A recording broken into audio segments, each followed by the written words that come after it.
Morning students, सभी को नमस्कार और एक बार फिर से आप सभी का स्वागत है साइंस सरल में।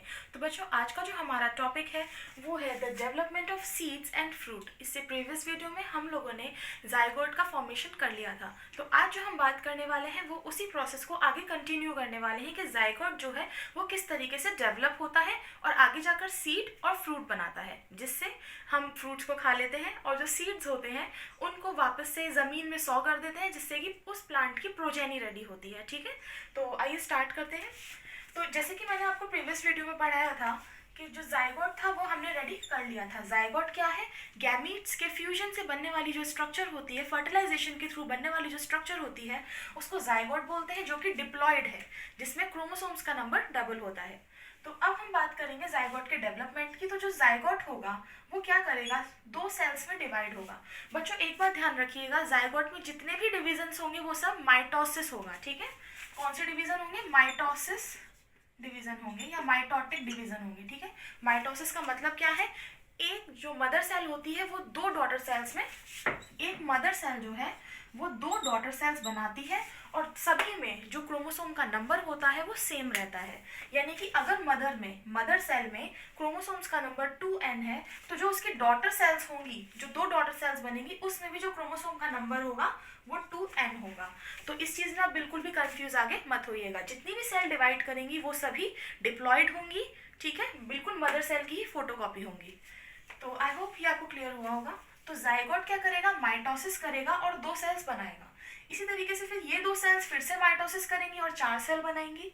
इनमें जो फर्स्ट सेल है उसको हम सस्पेंसर सेल कहते हैं। मतलब जाइगोट से बनने वाली जो पहली सेल है वो है सस्पेंसर सेल और जो सेकंड सेल है वो है एम्ब्रियोनल सेल। ठीक है, तो दो सेल्स में जाइगोट बढ़ जाता है। उसके बाद ये जो दो सेल्स है वो फर्दर डिवाइड होती हैं और 4 सेल या 4 सेल्ड स्टेज बना लेती हैं। इस स्टेज का कोई प्रॉपर नाम नहीं है। मैं जो ये पूरी प्रोसेस है आपको काफ़ी सिंपल फॉर्म में बता रही हूँ, वरना बुक्स में जो है वो काफ़ी सारे नाम दे रखे हैं, काफ़ी सारी लेबलिंग दे रखी है, पर उसको देख के आप घबराइएगा बिल्कुल मत। एक्चुअली जो मेन प्रोसेस हो रही है वो यही सारी चीज़ें हैं, तो आप ध्यान से पढ़िए। ठीक है, तो 4 सेल्ड स्टेज बनाएगा और 4 सेल्ड स्टेज आगे जाकर फर्दर डिवाइड करेंगी माइटोसिस के थ्रू और कुछ इस तरीके की एक स्टेज बना लेंगी। तो जब ये स्टेज आएगी तो इसमें जो ऊपर के पार्ट होंगे, क्योंकि वो सस्पेंसर सेल के डिवीजन से बने होंगे, इसलिए वो क्या कहलाएंगे? सस्पेंसर कहलाएगा पूरा पार्ट, इतना बड़ा। ठीक, और फिर जो एक छोटा सा आप गोल सा पार्ट देख रहे हैं जिसमें कई सारी सेल्स हैं, it just look like a football, right? तो ये जो फुटबॉल वाला पार्ट है इसको हम हाइपोफाइसिस बोलेंगे। क्या बोलेंगे? हाइपोफाइसिस। मतलब डिवीजन करते करते जब ये स्टेज आएगी तो इसमें एक गोल स्ट्रक्चर बनेगा फुटबॉल जैसा, जिसको हाइपोफाइसिस बोलेंगे, और जो ऊपर लंबा सा एक लॉन्ग टेल होगा इसको हम सस्पेंसर बोलेंगे। ठीक, अब यही सारी सेल्स दोबारा से डिवाइड करेंगी, मल्टीपल डिविजन्स लेंगी और उसके बाद क्या होगा? एंड में कुछ इस तरीके का स्ट्रक्चर आपको दिखेगा। ठीक, और अगर यहाँ पर एक बहुत ही इंपॉर्टेंट ट्विस्ट है कि अगर जो पेरेंटल प्लांट था जिससे ये सब बना है, पेरेंटल प्लांट अगर मोनोकॉट था तो उसमें सिर्फ एक फ्लैप होगा, इस तरह से होगा। और अगर पेरेंटल प्लांट डाइकॉट था, dicot is a category of plants, तो अगर डाइकॉट था तो उसमें ये दो कोटाइलिडन्स यानी कि ये दो स्ट्रक्चर आपको इस तरह से दिखेंगे, दो फ्लैप्स आपको सीड में दिखेंगे।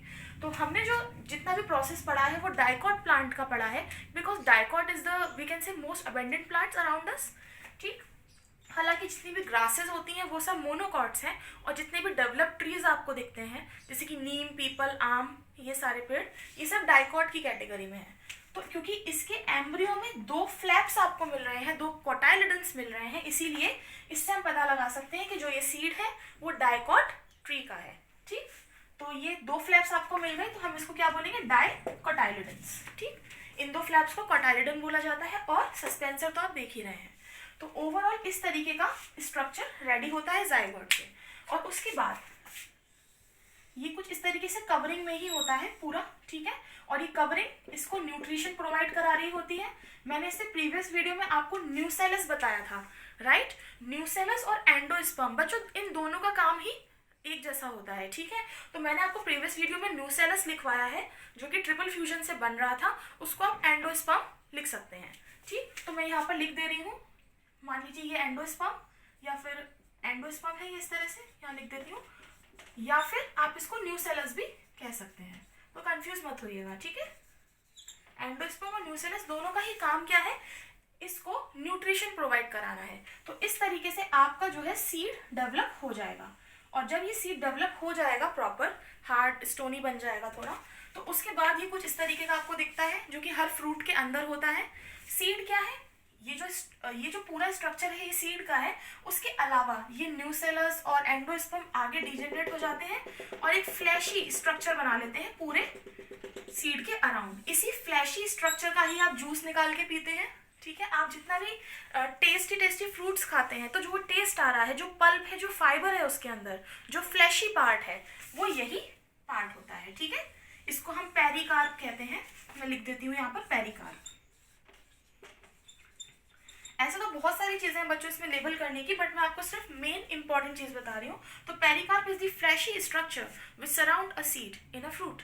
ओके, तो this is the seed and this is the pericarp. अच्छा, एक चीज मैं और बता देती हूँ यहाँ पर। कभी कभी क्या होता है कि कुछ पौधे ऐसे होते हैं जिनके डेवलपमेंट में फ्लावर के सारे पार्ट्स जो है इन्वॉल्व होते हैं, पर इसमें ऐसा नहीं था। मैंने आपको सिर्फ बताया था कि जो एंथर है और जो ओवरी है, सिर्फ वो ही आपस में गैमीट्स को एक्सचेंज कर रहे थे, फर्टिलाइज कर रहे थे। ठीक है, और डेवलप हो रहे थे। तो यानी कि फ्लावर का कौन सा पार्ट यूज हुआ, फ्लावर का इसमें जो पार्ट यूज हुआ वो था एक तो मेल पार्ट और एक था फीमेल पार्ट। इसके अलावा कैलिक्स, करोला, इन सब का कोई भी इसमें सिग्निफिकेंट रोल नहीं था।